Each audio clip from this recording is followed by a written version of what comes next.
Mr. Speaker, the reason that we seek this House to give us an extension of time at the Delegated Legislation Committee is because, Mr. Speaker, there are 4 important traffic regulations and rules that are being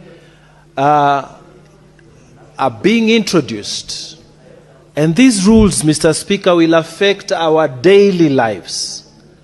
Mr. Speaker, these rules, if we don't consider them at the Senate level, if we don't consider them properly, they will pass without us having looked at them properly. Mr. Speaker, the traffic school transport rules 2026 that have been proposed will make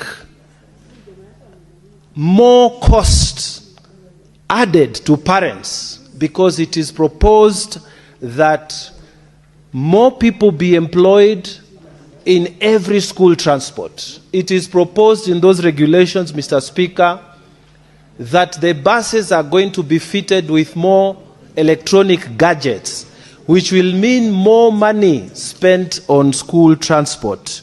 And Mr. Speaker, we need to hear parents, national parents associations, so that they tell us what they think about these proposed amendments. Mr. Speaker, the traffic motor vehicle inspection rules 2026, they require, Mr. Speaker, that every car in Kenya that has more than 4 years will have to undergo an inspection every 2 years, Mr. Speaker. Now, Mr. Speaker, we know, for example, the rule is that we do not import cars into Kenya which are older than 8 years. But, Mr. Speaker, now, these regulations that are being brought, they are saying every car that is 4 years will have to undergo inspection. As it is now, Mr. Speaker, the only vehicles that are undergoing inspection are the vehicles that are matatus or commercial vehicles, government vehicles, and these vehicles that carry school children. Now, every person who has a vehicle must undergo government inspection.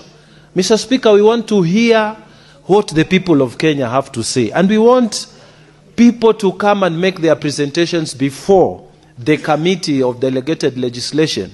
Mr. Speaker, if we don't get this extension, what it means is that these regulations will come into operations by operation of law without the people of Kenya having been heard. So, Mr. Speaker, I'm just putting the context before the House that they approve for us the extension of time so that Kenyans who have not come before the committee can come and be heard.